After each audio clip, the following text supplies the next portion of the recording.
my fellow Americans, this is former President Barack Hussein Obama, and you're listening to the Mad Titan Podcast. Please be sure to support this young brother from Chicago, Jay Washington, because he's a funny bastard. God bless you, and God bless the United States of America. I ignored my destiny once. I cannot do that again. Even for you. I'm the only one who knows that. At least I'm the only one with the will to act on it. The Mad Titan Podcast with your host, Jay Washington.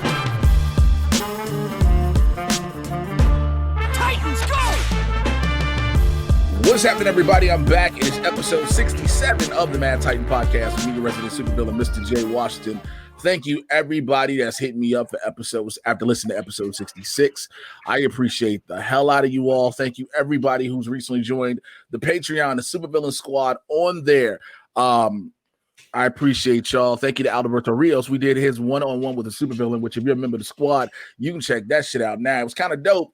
Like I said, I want to make it where we can just talk for an hour and just talk unabashedly, some people who wanted to pick my brain or whatever the case may be. And so I'm grateful for him. And then it was funny because he told me, he was like, yo, I've never been on camera before. This is my first time on camera. I was like, well, congrats on letting me break your virginity, I guess, because that's what the hell it felt like. But I'm going to do some other ones with a couple other members who are set. I'm going to message you on Patreon, and if I can find you on the social media so we can set that up, get that shit done. For those who are new to the podcast, what I do is get you caught up on everything happening in the Marvel and DC live action and cinematic universes. This is barbershop talk for nerds.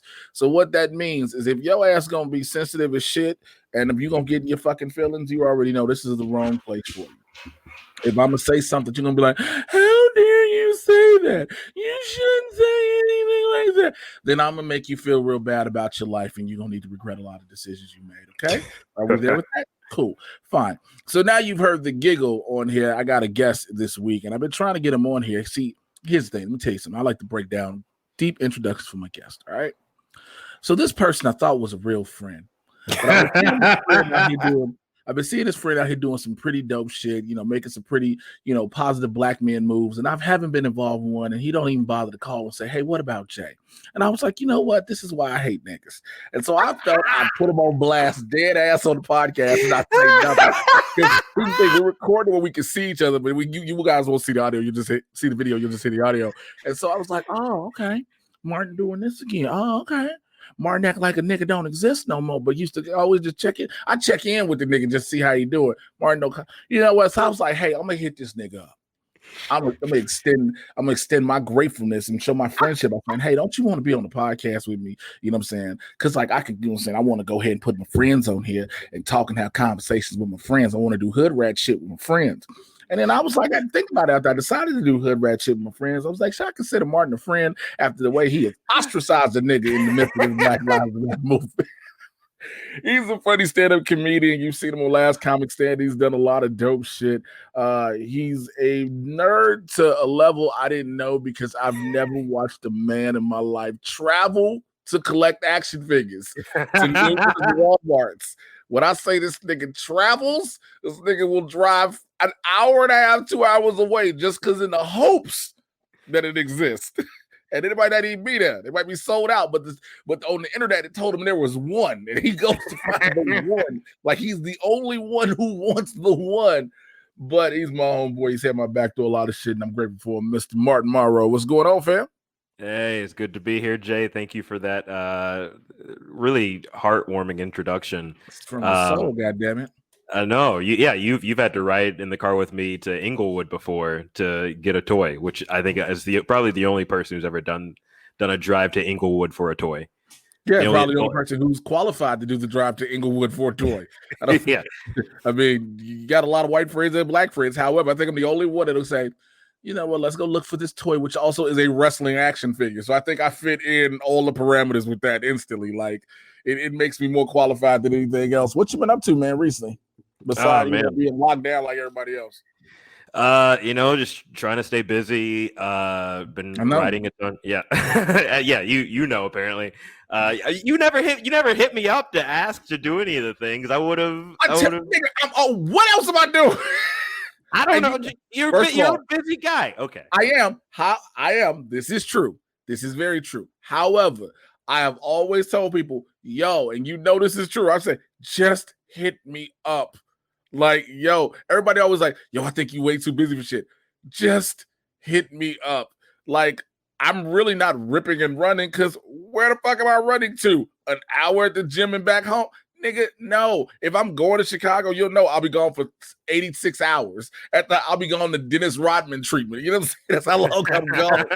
Like Dennis Rodman's leaving. Overnight to Vegas. Right, we'll go run to Vegas. Well, they closed that shit back down. But I'll run back home for a minute. You know what I'm saying? But yeah, I mean, call nigga. I'm here. All right, man. Thank you for doing this in front of thousands of listeners. Oh, they're gonna love it. Oh, wait, especially once you give out that social media at the end of this episode. Oh, they're gonna be like, at Martin and Morrow, why are you inviting Jay to stuff? Like, who are you? Why is this about the Black people movement together and unity? How dare you be not like that?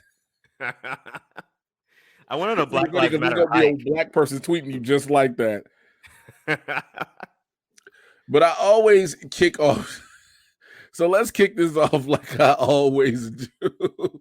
I always kick it off with my Marvel news. And one of the first Marvel stories I want to talk about. So Janelle Monae, singer, actor, songstress.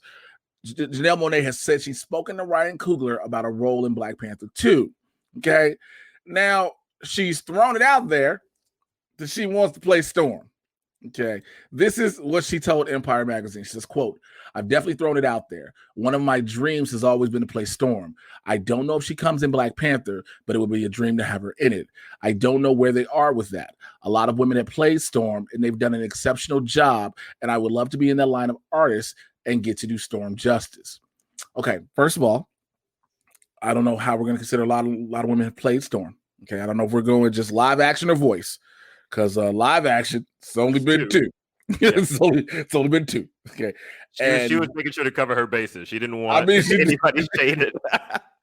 She clearly did, because it's only been 2. Yeah. I have an issue with this, and then I want to hear your thoughts on this. All right, let me hear it. I'm not taking anything away from Janelle Monae as an actress. She is a phenomenal actress.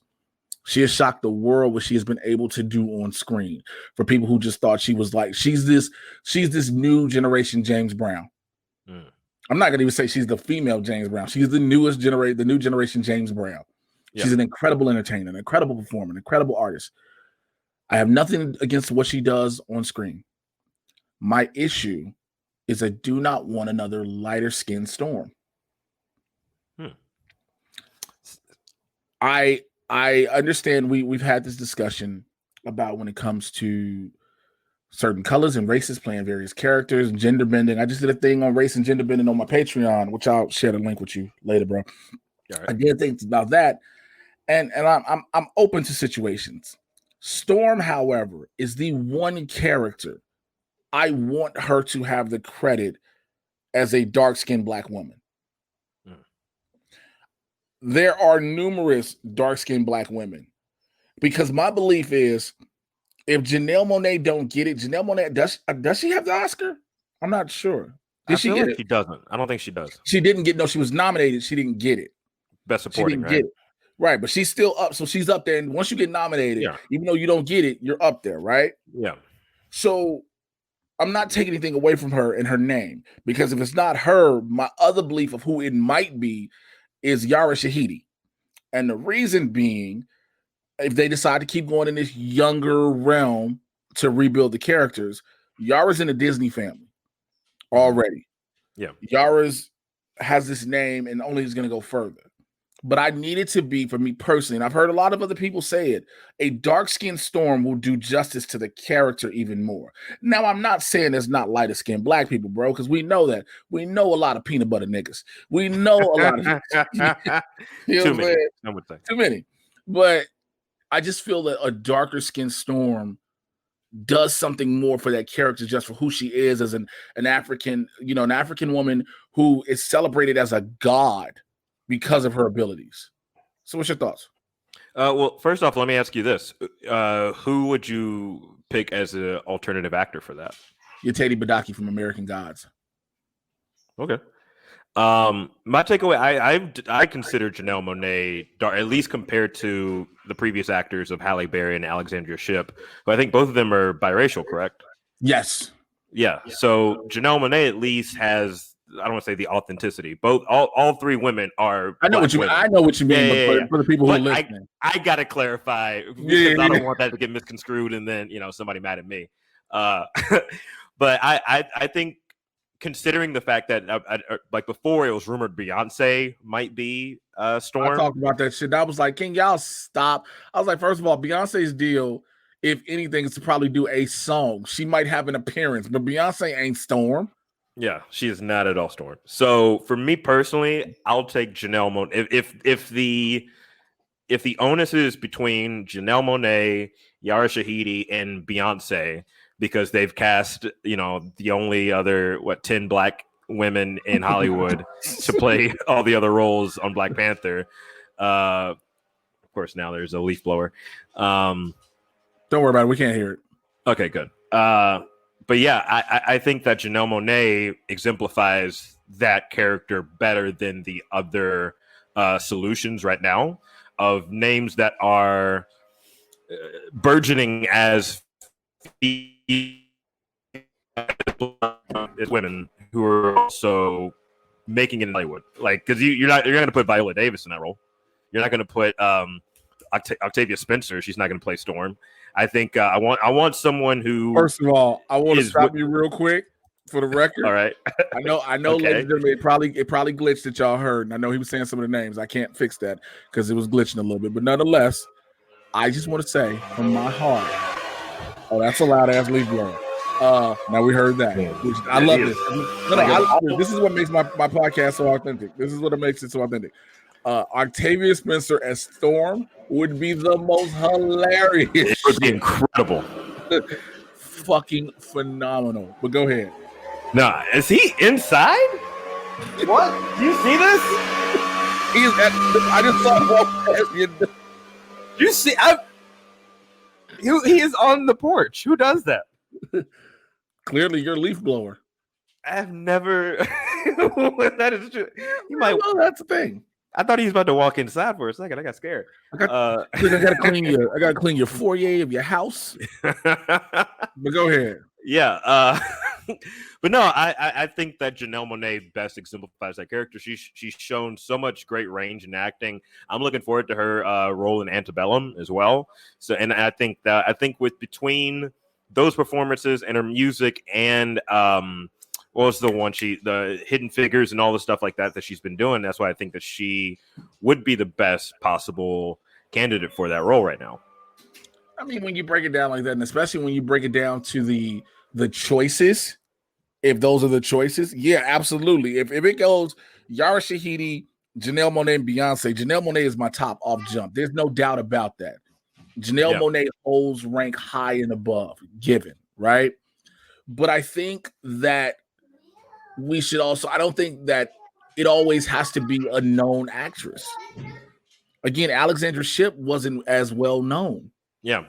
You know what I'm saying? Until she got, now granted, we're talking how Fox handled their version of the X-Men, but you can't take away its casting because you brought in Academy Award winner Jennifer Lawrence, who just didn't give a shit after the first movie. Oh my gosh, yeah. Phoned it in. But you brought her in. You had James McAvoy, an incredible actor. Michael Fassbender. You know what I'm saying? You brought in all these talented people in this universe. And again, Alexandra Shipp was not as well known. Once you put her in the Storm role, we now always will reference her to that. Yeah. So I mean, again, it remains to be seen. We'll just see what happens. Going on my next story. So Black Widow director Kate Shortland says that the movie will for sure hand the baton to Florence Pugh's Yelena Belova. I call this in water is wet news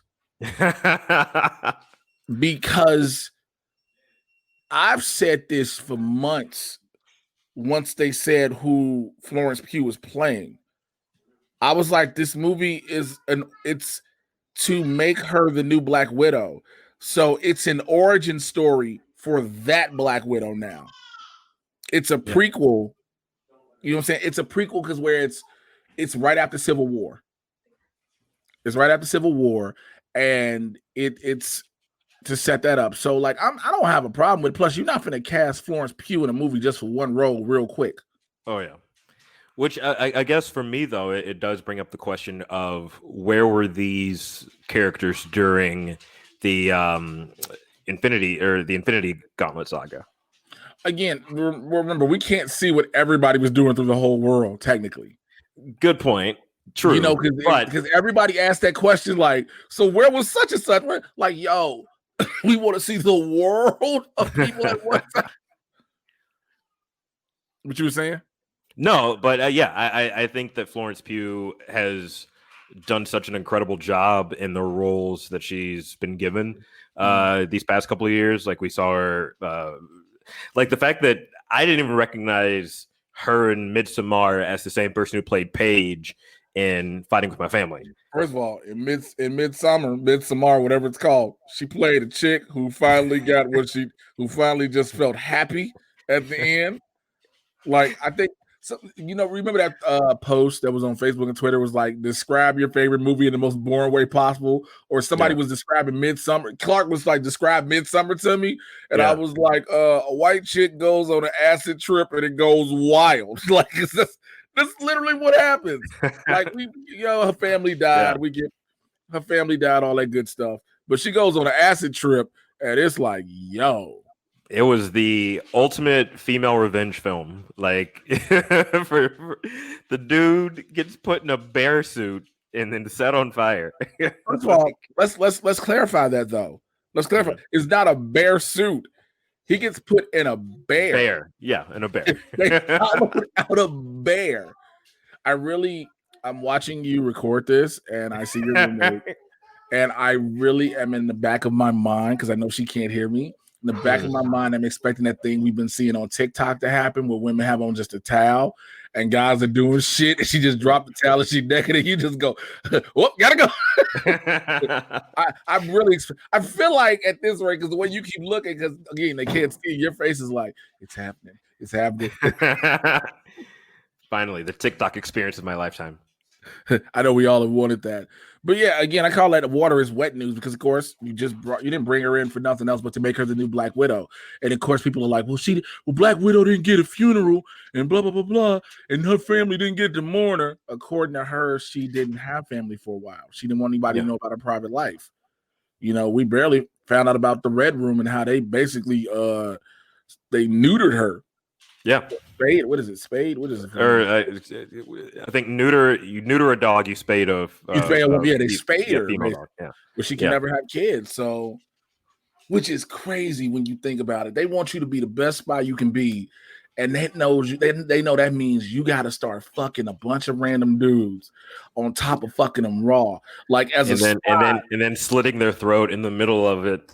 Right. As a spy, you can't tell somebody put a condom on. You know what I'm saying? Like, as a spy, you can't practice safe sex. That is basically what they said.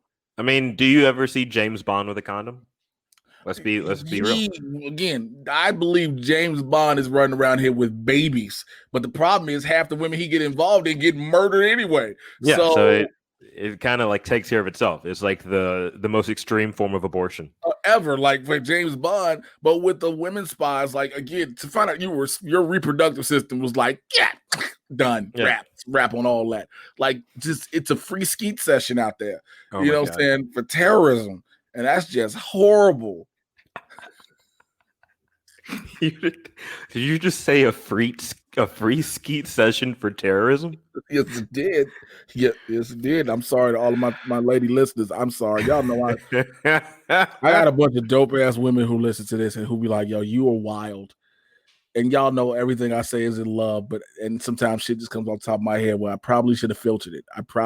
That was one of those things that probably should have got really fucking filtered in my head. No, it's too late now. It's out there. That's what I'm saying. It's here now, Yeah. so we're just gonna have to address it.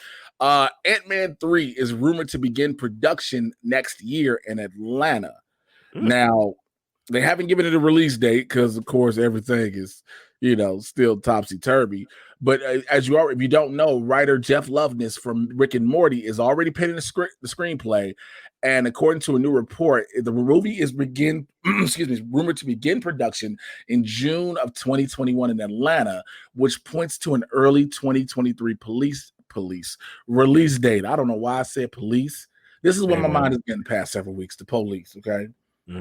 That's damn shame. As we're coming up on 12 seconds. Yeah, I know, right? Yeah. So now in terms of plot details for the film, nothing has been revealed, but it's likely that Cassie Lang is going to suit up as Stature or Stinger after she was aged up thanks to the events of Avengers Endgame, which promises to be a fun ride because there's rumors that MODOK will be the big bad in this movie. Please tell me they have Walter Goggins coming back as MODOK. If that's what you were setting up the whole time. But see, I think the issue is I don't think he's MODOK. I think his employer was MODOK. Okay. Because remember, we never found out who he was working for. Yes. So here's the one thing I will give Marvel credit for. I give them credit for a lot of things, like the tears that stream down my face. But they will plant little seeds, and you're like, all right, are they going to revisit that? And then 5 years later, like essentially, that's Spider-Man: Far From Home was like, hey, remember this guy who's essentially an extra in the first one? Whoa, what? That was 2009.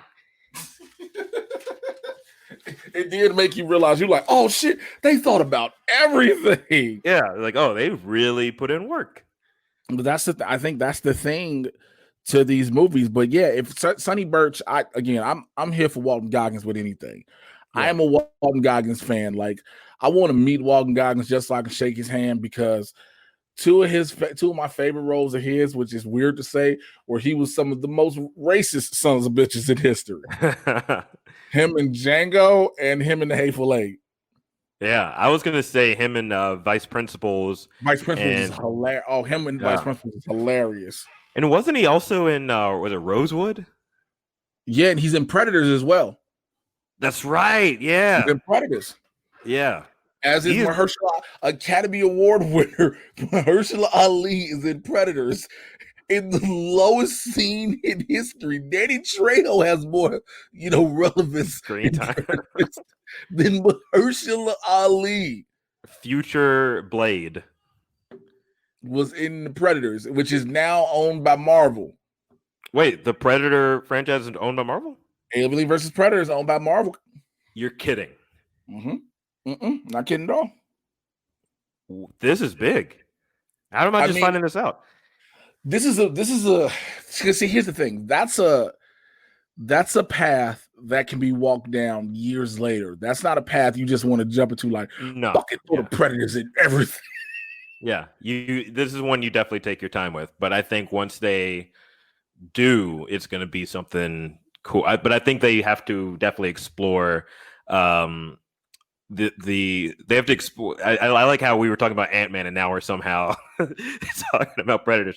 But like I feel that Deadpool will be the onus of how does Disney Marvel handle R-rated ventures, especially in the action genre, where people are going to be looking for more gore and more violence-ish and swearing, things of that nature, because they haven't really dabbled into that yet. But I think Deadpool will be the crux of how does this does this work for I think the thing is, I think the only, and I wouldn't even say it's an issue, I think the biggest realization is it already works, it just has a different label on it. Because remember, Deadpool made $1 billion damn near. Yeah. So the film works. No matter, you get what I'm saying? No matter what, it works. It's just now like, okay, everybody's like, how does it fit and how does he fit into everything? What I've heard, and I think I talked about this weeks ago, when it comes to the Deadpool movies themselves, he's going to be Deadpool, rated R, everything.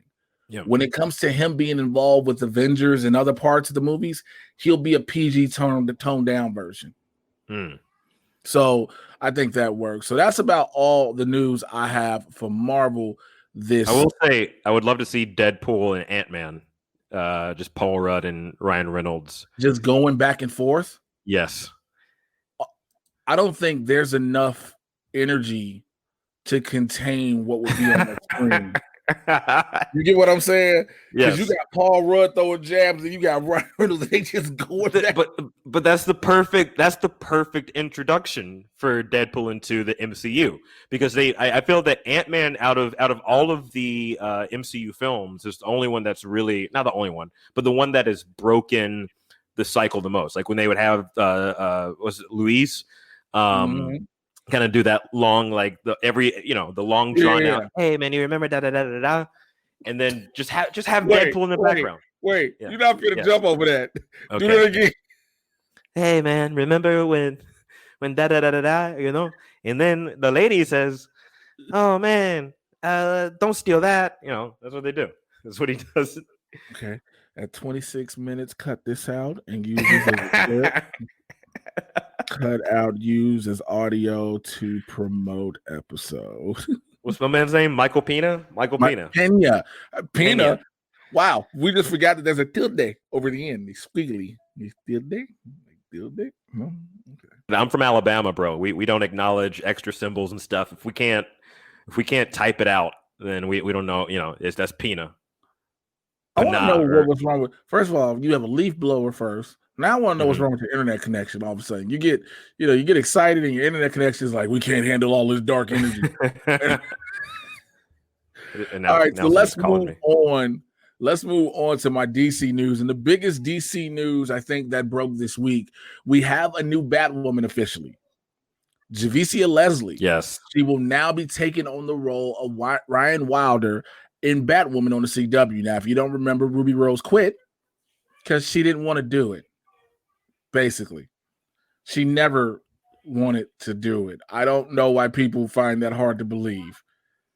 Ruby Rose never wanted to be a superhero. She thought it was a part-time job. She didn't have to work 5 days a week for long hours a day. Yeah, so doing stunts, getting a leather suit on. She didn't know there was a process to all this. I got to put this suit on again. Yes, that's why we cast you. That's why you're this Batwoman. The Bat part is the emphasized part. It's not just Kate Kane running around to save Gotham. No, it's Batwoman with a pretty decent red wig, because I will admit this was the first time they actually got the wig right. I was like, oh, because the CW track record with wigs is like, oh terrible. No. Yeah. Oh no. My question is, how did? Oh, keep going. I'm sorry. No, I was just gonna say, I remember how when on Black Lightning, when Jordan Calloway was Painkiller in season 2, and they gave him that half dread wig, and every time I would see Jordan, I'd be like, "So, let's talk about this wig, fam." It was like, what was that Tyler Perry movie where the wig? Oh no, Fall from Grace. Oh no. Oh no. They had the worst. They went to the thrift store to get all them wigs. They shaved a couple of coats and said, hey, can you put this on your head just any kind of way between takes? Every take, I want you to wear this wig a different way. That somebody had an old cashmere rug. They cut out patches and put a wave cap under it and was like, ta-da! That was Tyler Perry's best comedy. That's sad. But again, back to the story. Javicia Leslie will be the new Batwoman. She is an openly bisexual woman. She is a black woman, if you couldn't tell by the name. I mean, I know people like, we're not supposed to judge people by their names. But if you hear Javicia Leslie, you're pretty much going to be like, that's a black chick. Yeah. My question is, how do they transition into the new Batwoman? So here's the issue I have with that. Mm-hmm. So according to Carolyn Dries, who's the showrunner for Batwoman, because there's this movement about not killing off gay characters anymore, which I understand. They kill off gay leads. Fine with that. Completely understandable. She's going to be disappearing She's gonna disappear. It's gonna be a mystery to her disappearance. I have an issue with. Excuse me. I know I'm not a member of the LGBTQ community at all, but honestly, in this situation, I would rather them kill Batwoman off. Here's why: you still haven't solved the mystery of Batman's disappearance. And so now Bruce Wayne hasn't been seen. Batman's missing for 3 years. All of a sudden, Kate Kane's missing and Batwoman's missing. Nobody's going to put two. You're telling me nobody's going to put 2 and 2 together? Yeah, that's a good point. You see what I'm saying? Nobody's going to all of a sudden say, yo, we need to check every Wayne Industries, Wayne Tech subsidiary to see where this Batman tech is. Because that's how that would, in my mind, if I'm looking at a story building, I see somebody, because it doesn't take much to put 2 and 2 together. Well, I would kind of like it if they made it where after every season another Bat character goes missing, so they just keep like we lost the last we lost 2 Batwomans in a row. Where are they going? Who is doing this? They just kidnapping them. Bat retirement community. So got Batarang. So, but yes, VC Leslie, who was on this recent season of CBS's God Friended Me. She was on Games People Play. She is the first Black actress to play Batwoman in a live action TV or film production. Now, Leslie said, quote, "I'm extremely proud to be the first Black actress to play the iconic role of Batwoman on television. And as a bisexual woman, I am honored to join this groundbreaking show, which has been such a trailblazer for the LGBTQ plus community." Now, her character is being described as likable, messy, a little goofy and untamed. She's also nothing like Kate Kane, the woman who wore the Batsuit before her. With no one in her life to keep her on track, Ryan has spent years as a drug runner, dodging the GCPD and masking her pain with bad habits. Today, Ryan lives in her van with her plant, a girl who would steal milk for an alley cat, but could also kill you with her bare hands. Ryan is the most dangerous type of fighter, highly skilled and wildly undisciplined, an out lesbian, athletic, raw, passionate, and fallible, and very much not your stereotypical all-American hero. So we have the first Black Batwoman, and she lives in a van. That's not really like a Black person thing to do. Like, we don't just reside in vans. Ron Taylor. Okay, never mind then.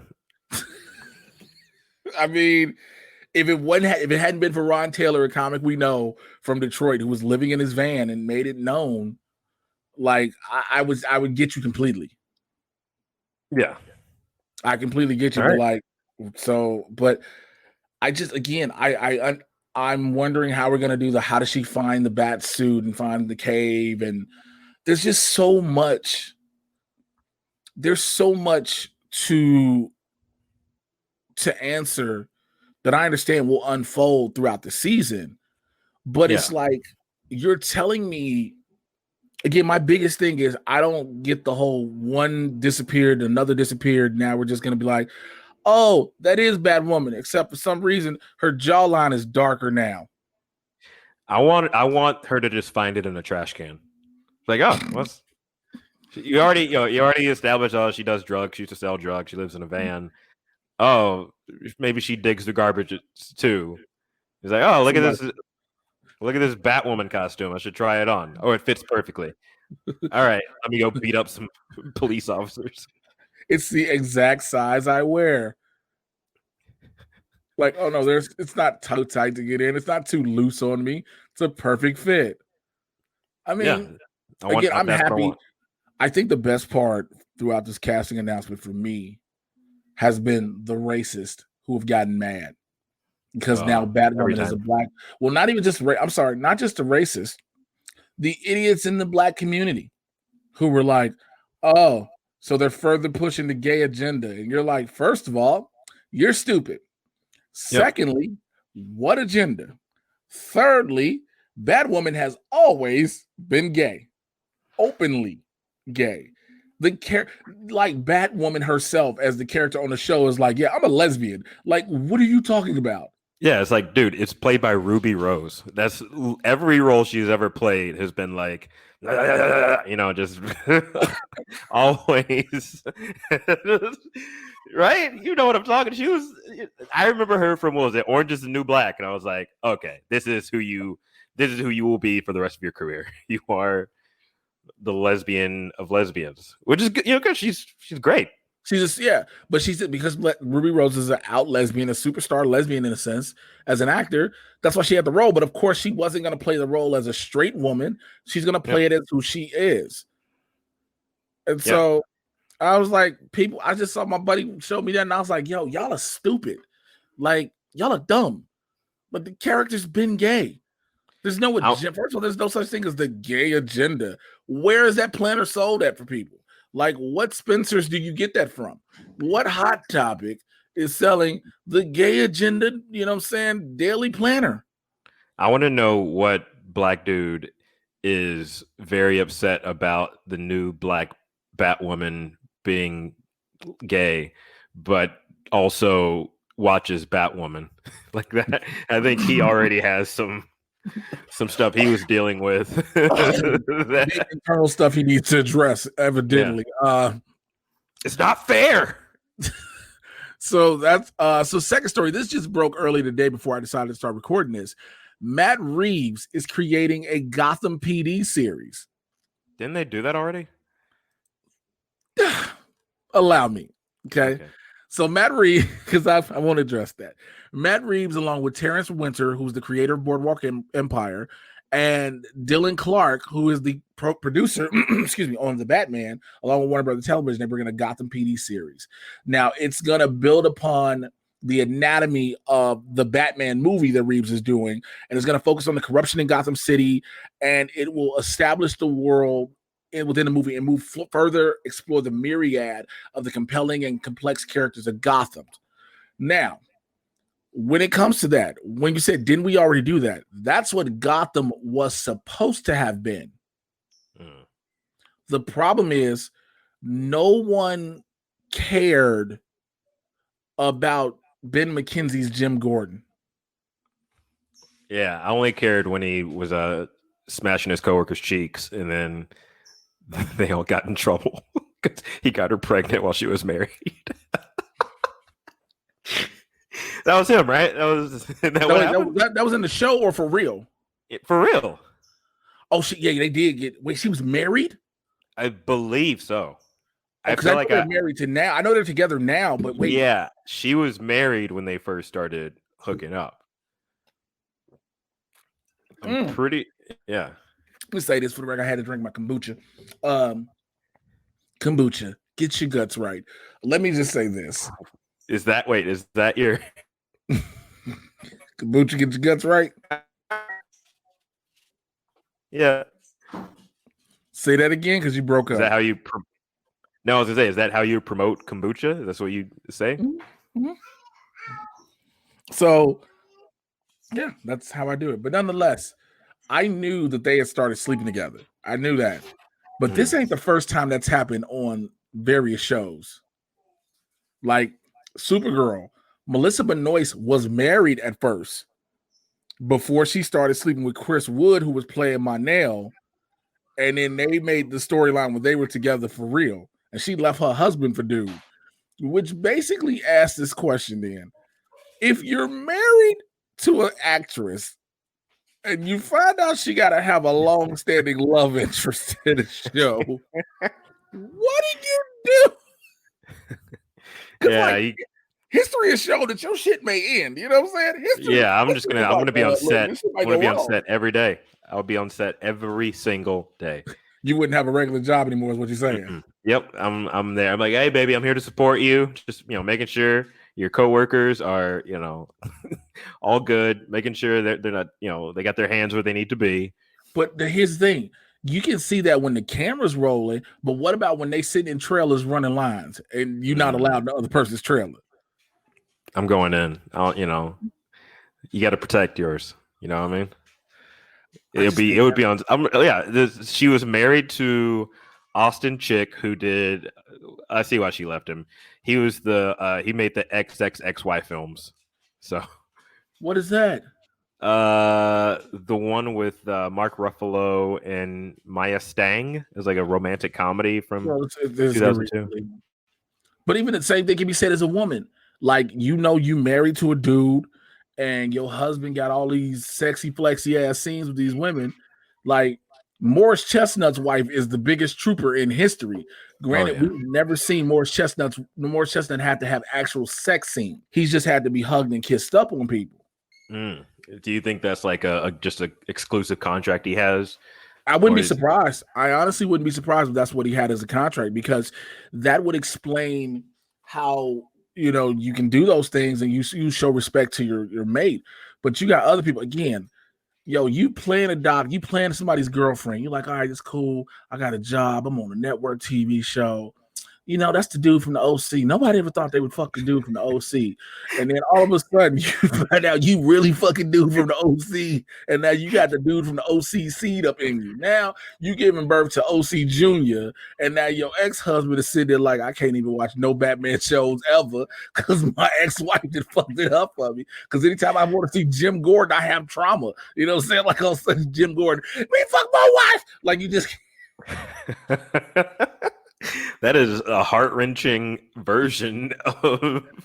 I didn't even consider the fact that he can't enjoy Batman anymore. The thing that's everywhere, and he's the one guy who can't be like, oh yeah, Jim. Like he's the one guy who's like, no, Jim Gordon's the bad guy. Joker should have done more to him. Like his grandmama decided, he a grown man, but his grandmama decided to buy him some Batman socks. Now he cussing this old bitch out. Fuck is wrong with you, Granny? Just saying. But poor guy. So Ray Fisher, I don't know why this is a story. I don't even know why this is a big deal, but I feel like I should talk about it because you know me, I'm gonna bring up the absurd shit. So Ray Fisher, who played, we call you Absurd Jay Washington for a reason. Huh? I said we call you Absurd Jay Washington for a reason. Goddamn right. Goddamn right I do. Yeah, I'm absurd who sits at home and waits on his friends to call him. Anyway, Ray Fisher, who plays Cyborg in the Justice League movie, he tweeted his support for Javon Wade, who plays Cyborg on Doom Patrol. Now, I don't even know why we have to make a deal about this. He tweeted out the dude who played Cyborg. I don't know if anybody thought that because he was Cyborg, he was automatically supposed to be the TV Cyborg. It's not how this works. No, the general idea that like that, it feels like when like a mix of a rapper beef and when or like even what's the Lady Antebellum thing going on right now, where Lady Antebellum at its finest. Oh yeah, the most. But yeah, it feels very indicative of that. Of no, we have to give our blessing in order for there to be multiple cyborgs and multiple Flashes. Like no, that's the whole point of the character is to. There are multiple universes. So even beyond the scope of this is a movie and this is a TV show, these are two different things. But the general idea that someone has to give their blessing in order for fans, marks, whatever you want to call them, to calm down and not like bother these actors. Like it's insane to me. It's absurd. It's absurd. Yeah.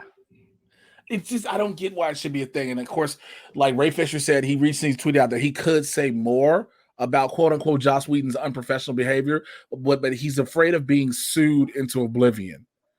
Now, I'm really curious now. I want to know, what did he do that was that terrible?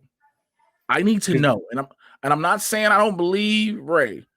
I just want to know if it's at the point where you're like, man, if I say anything, I'm gonna be sued to oblivion. What was said? Yeah, or at least whisper it to my ear. I want to know. Just Ray, if you're listening, write that shit on a piece of paper and just slide it over. Just slide it. You don't write any names down. Just say this is what happened.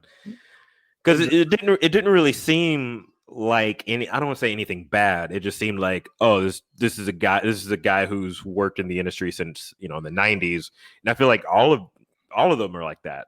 So you either get a level of Josh Whedon or at the worst Bryan Singer. Which one would you rather have? Because then in between you get a Michael Bay. Yep. So it's like, what are we? I mean, and I'm not excusing, and I don't think either one of us are excusing behavior in any means on here. No. It's just that Whedon has always had the track record of not being the best person when it comes to being a director. I mean, there's been stuff said about him. At the same time, it's the only thing I heard was the story that I said this last week, that Kevin Smith said that one of the visual effects dudes were like, he shitted on Zack Snyder's version of of Justice League. Like, it's trash. Like, does that make him a bad person? No. He's not supposed to, just because he's brought on to finish some work. That doesn't mean he has to automatically like what he saw beforehand. He does not have to.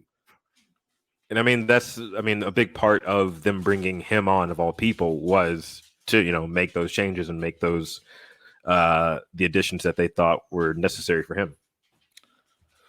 What Warner Brothers wanted, people keep forgetting Martin has babies too, y'all, and people keep forgetting that Warner Brothers wants a certain movie. This isn't Zack Snyder. Yes, you're getting the Snyder Cut next year, but this isn't Zack Snyder's studio, Zack Snyder's production, all of Zack Snyder's money. This isn't that. This is Warner Brothers. They make the ultimate decision on what they want. And so people keep forgetting that they wanted a lighter version of the movies. Yeah. And I think that we also tend to forget that essentially the Avengers blew up beyond expectation.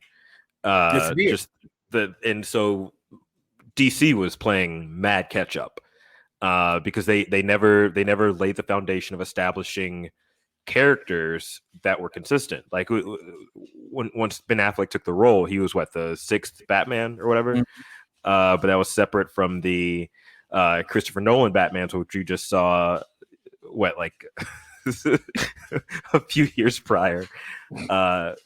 So it just, I don't know, it was a lot to kind of take in for the for a company as a whole to want all of these mixes and changes and things like that. That was my one qualm with what was it, Harley Quinn and the Birds of Prey, is they were trying to mush so much into one movie as if they want to build a franchise, but at the same time they think it might be the last one. And that's what I thought Ewan McGregor did such a great job as Black Mask. And I was like, I thought I was upset when they killed him off. I was like, now what? Now where do you go from here? Well, I think that's the thing too, when you remember with comic book TV shows and movies, a lot of times they'll take the greatest villain, the greatest bad guy or greatest rival, and end them off quickly. Yeah. Because you got to get it out the way just in case you don't get another chance. You know what I'm saying? So you do that. But again, I people are like, oh, well, Zack Snyder had a vision and blah, blah, blah. And I get that. Yes, you hire a director because you hear what their vision is for the franchise. You hear what their ideas are and you hear what they might bring to the table. But after you see it, as the production studio, as the company that's forking over the dough, you have every right to be like, no, I want you to go in a whole nother direction. I don't think people get, there's nothing wrong with that. Yeah. And I mean, it's their money. So they're going to, it's their money to lose. So if they lose it, I don't think people were going to be satisfied with Justice League no matter what. And that's the one thing I think people keep forgetting. I agree 100,000% with you. People were not gonna be happy no matter. They were not gonna be what. Yeah, as soon as they heard that the villain was, I don't even remember who it was. Steppenwolf. I think that was a big turnoff for a lot of people. They felt it was this generic. Like people focus so much on the mustache thing. It's like every time I've seen a picture of it, I barely notice, if at all. To be honest with you. Well, they focused so hard on it. I remember when I was at the premiere, I remember in the first 5 minutes, because that's when you see it, and that's all you see. It you just look at his upper lip at that moment now. Yeah. You're just like, oh my God, this is so bad. This is so terrible. Which, I feel like they could have incorporated it too. Just, oh yes, yeah. Superman died, so now he has a mustache. Because your hair grows even while you're dead. Yeah. Like, that is a real thing. We had long-haired Superman in, 93, 94? Wait with it. And we were really unsure about that Superman too with his hair. It was like, yo, can we not have Superman around here looking like a freaking Cinemax action star? He looked like the keyboardist for Duran Duran. Just Jesus.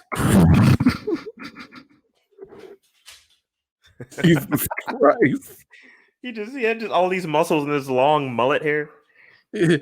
He looks like I'm business in the front, Krypton in the back.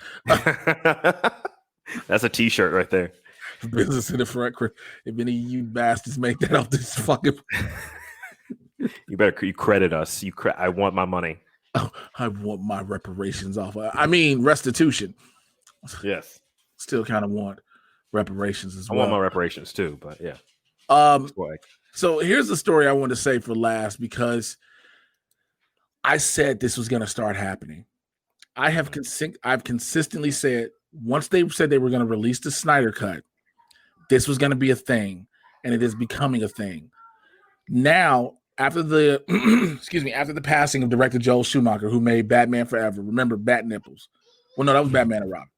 Yes, or was it Batman? Both kind of had butts and nipples. Yeah, they both had butts and nipples. Yeah. Supposedly, there is a 170-minute director's cut that is supposedly dark. Now, this is what my homeboy Mark Bernardin, this is what he said, quote, I have it on good authority that there exists in the Warner Brothers vault a 170-minute cut of Batman Forever. I think that it went deep into his childhood psychosis and his mental blocks, and that it was a more serious, darker version of that movie that was the one that first assembles Joel filled with the studio. Oh, wait, excuse me. It was a more serious, dark version of that movie that was one of the first assemblies that Joel filed with the studio. And they eventually cut it down because they were like, it's too dark for kids. We got to sell these Happy Meals. So maybe let's not invest ourselves in the trauma of childhood murders. We've got Jim Carrey. Let him do shit. Let him do some shit. Okay. Wow. I would prefer the Marlon Wayans cut. That's all I'm going to say. Oh. Wasn't he the Riddler? Yeah, Marlon Wayans was originally supposed to play Robin. He did, and Billy D. Williams had signed on to play Two-Face and Harvey Dent, like for the entire series. But when Schumacher came in, that's when he made all of these changes. Oh, okay. Yeah, so we got Chris O'Donnell. Here's my overall problem. First of all, quit yelling into the mic and quit being up so close. Because every time you go into the mic, that's when it breaks. I've noticed that when you go like, and then you start going, that's how you start sounding. You sound I get too excited. It gets wet. I get excited talking about Batman Forever, Jay. I'm so sorry. Most people do. Martin's baby's in the background. If y'all didn't know, Martin has 8 kids by 4 women. By 4 women, and only 2 of them get to see him on weekends. True. Only 2 of the women get to see me, not the kids. Oh, sorry. Excuse me. Yeah. Pardon me. My biggest problem, though, with this is now we keep talking about some release these cuts. And I said this was going to start a bullshit trend. When they released the Snyder Cut, of course, let it be a hashtag, whatever. Call it a movement, whatever. But once they said they were going to do it, the problem is now it's release everything. And then they want them just to say, well, you have HBO Max. You can do it. It doesn't cost anything. And in some cases, it don't. But at the other time, it's like, now you're wasting space on something that, unless somebody is a diehard fan like that of comic book movies, unless somebody is a diehard fan of that particular, genre and really want to see it, you're not going to get the streaming numbers on it that you want. Yeah. People are going to see the Snyder Cut because it's like, yeah, we've been talking about this shit. Let me see it. Fuck it. That is why you're going to get those numbers on the Snyder Cut. That's a given. But anything else, release the Ayer cut of Suicide Squad, release the blah, blah, blah. Stop. Because now you're rewarding whining. And that's just getting annoying. And it's going to just keep happening and happening and happening. It's going to keep fucking nobody is out here saying release the full cut of Avengers Infinity War and Endgame. Yeah. Because it's like you said earlier, we don't need to see the whole world. We don't need to see the whole world. We cool. And again, everybody's like, well, what about Zack Snyder's vision? Shouldn't the world get to see his vision? Again, if the studio felt like it's unnecessary, then no. But also, if you want to see Zack Snyder's vision, go watch Watchmen. Go watch 300. Yes. We know his vision. It's dark and brooding, with like half a boob. That's and maybe a dick. Like yeah. that's literally maybe A dick blue. and a blue floppy just there. Like, and of course, like again, because Snyder had done comic book movies, Watchmen, which is a DC movie as well, and 300, Warner Brothers was like, well, let's bring him on to do Superman and then do this whole thing. And again, they may have thought he was going to be lighter especially because Marvel is out here. Well, the darker version was cool at first. Let me say that because it was different than what Marvel was doing. Yeah. But then the lighter version is what was killing at the box office. And Warner Brothers is like, let's make this killing at the box office. And so you cannot, though, sit there, and I keep saying this every week, it gets brought up.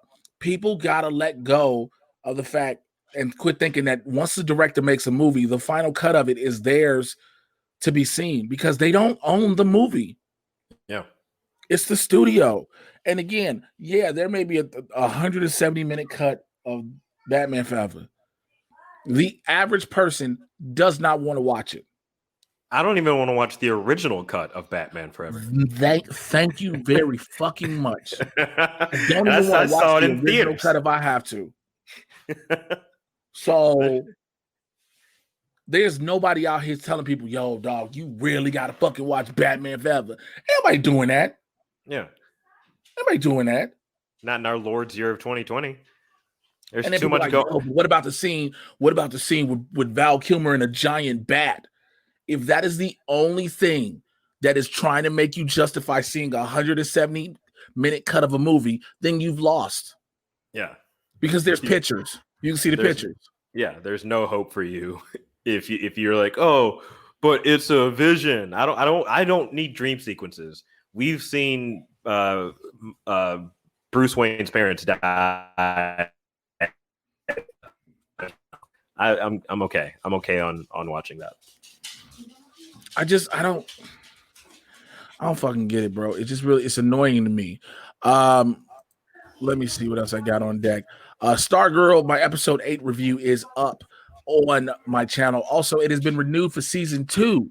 And here's the beautiful thing about this. It's renewal in season 2 will officially take it away from the DC universe and make it a CW original show. So it will no longer be on the DC universe after season 2. And I said this in the review I did. I'm worried about that for a couple reasons. Number one, it means possibly they're telling you that DC universe is coming to an end, that they're not going to keep original shows on there or something. Number two, will the budget be the same? Because Stargirl looks amazing because it has a great budget. It has that HBO Max type budget. Now, if you're telling me that you're going to populate Titans and Harley Quinn over HBO Max, I'm good. You can do that. But you can't put Titans on the CW because after fuck Batman, it has to just be there. And Harley Quinn is too R-rated to go over there as well. So HBO Max can be a home for it. But again, I just don't think the budget is the same because the budget, we've seen what the budget is for CW shows, and that's not the same as an HBO Max show, unless all of a sudden Warner Brothers allocates them more funds. Have you watched Stargirl yet? I have not watched Stargirl yet. I've seen parts of Titans. My favorite DC Universe show is the Harley Quinn cartoon. So yes. So if I would say, if anything, I would, if they have to end the DC universe, if they have to Quibi it, then yeah, I went there. Sir. If they have to Quibi it, then move all those properties, move the library to a Hulu or an HBO Max, and let that live there. Do whatever seasons you got to finish filming, do that. Put them over on HBO Max and call it a day. Same, yeah, I agree with that. Doom Patrol. Have you watched Doom Patrol? Yes. Oh, yes, I love Doom Patrol. Oh, okay. So, did you see the most recent episode? I've not started season 2 yet. Oh, you have got it.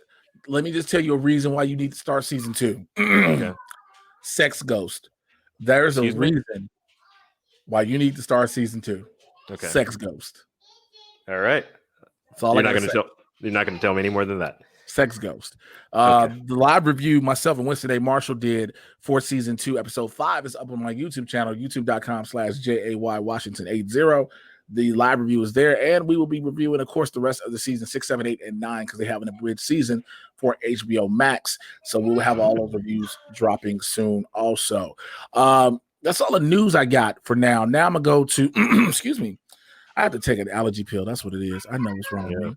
I got to take, I'll go to my, what'd you say? So you got something in your throat. Yeah, I know. And it's my allergies backing up. I got this post-nasal drip shit.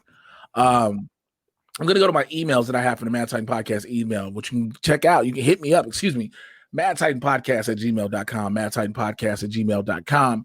And you can call the hotline, 818-276-6947, 818-276-6947.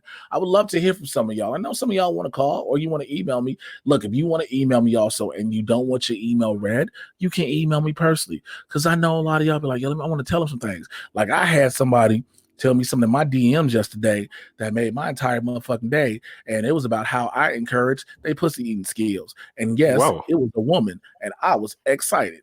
So, well, that's not what I expected. Not at all. I know for that to go. I thought it was going to be like something like inspirational. Like, yeah, they said inspirational to me. Okay. Good point. All right. So let me read this email. Let me read this email I got from my Supervillain Squad member, Fred Castillo. Fred says, hello, Mad Titan. I'm going to keep this short. As far as Marvel and DC comic book movies go, what is your best, favorite, and overrated movie? I'm curious to hear what you think. Thanks for taking my email and keep up the good work. Fred Castillo. P.S. If you say Venom, Venom is probably my most overrated. Honestly, it is. My best is Captain America Winter Soldier. My favorite is Black Panther. Yeah, and my overrated is Venom. Oh, no, I'm sorry. That's just Marvel. I'll think about my DCs, but I'll let you go first, Martin. Yeah. Overrated. I'm actually gonna go. Hold on, you gotta say that again. Wait. Start again and say overrated. Yeah, for overrated, I'm gonna go with X2. It just, I don't know. Yeah, I know, but it didn't excite me like I thought it would. Especially compared to the first one, I think they came out with a bang with the first X-Men, but X2 was just, I don't want to say kind of boring. Yeah, I'll say it. It was boring. Then okay, it was favorite. What was the other one? No, it's Marvel or DC, whichever one's for you. No, but you said I had to pick. Oh, my favorite was Black Panther. Okay, but then what was the third thing to answer? Overrated, favorite, and best. Favorite is Thor Ragnarok. The best is Civil War. You like Civil War over Winter Soldier? I liked him. It's so hard. I think Civil War had the best turn. I think it introduced characters very organically, which is, like I said, my big gripe with Justice League is there was no organic growth of these characters. But we got Black Panther in there, we got Spider-Man in there, and it was like that was the most exciting thing in the world to me. I'm a huge Spider-Man fan, so seeing him like get the shield and do this chase sequence, and he's like quipping and stuff, it was so cool. But that twist of like of what happened with Iron Man's parents and stuff was like, I remember the theater just being aghast. Yeah, that's fair. But Winter, I think Winter Soldier changed the game. I also wanted to give different answers than you, Jay. So let me be. Makes sense. I mean, but now when we go to DC, my best DC movie for me is Wonder Woman. Mm-hmm. My favorite is Shazam. I had a lot of fun with Shazam. Okay. Overrated, Batman v Superman. Yeah. I'm gonna say my favorite. This is tough. Are we adding in the Nolan films and all the? You know what? That's what I forgot. Yeah. All DC films. My favorite, The Dark Knight. Yes. I'd say the best is The Dark Knight. Overrated probably also. Here's the thing: Batman v Superman was also bloated. There was no reason Doomsday should have been there. There's no reason Wonder Woman should have been there. It's Batman versus Superman. Give me that story, and then Lex Luthor's it up. And then they got to figure something out with him. But they were trying too much, and they spoiled everything in the trailer. So that's what ruined it for me. And I think Justice League was also kind of, like I said, was also a bloated mess that wouldn't have, it wouldn't have been good either way, though. Don't get me started. As far as, but it's best, I think, Dark Knight and then favorite,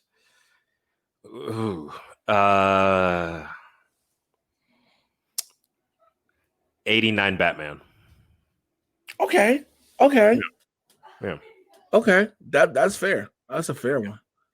I appreciate your email, Fred, as always. Thank you so much, and thank you for being a member of the Supervillain Squad. And that wraps up everything I got for this week, ladies and gentlemen, on the Mad Titan Podcast, episode 67. Thank you to everybody who's listened along. Please make sure to rate and review this episode wherever you're listening to it from. If it's Apple Podcasts, Google Podcasts, Spotify, iHeartRadio, wherever you're listening to this, make sure you are rating and reviewing it. It helps bump this up higher in the algorithm for more people to see it, more people to hear it, and for reasons for me to bring more people on here for y'all. So yeah, please do that.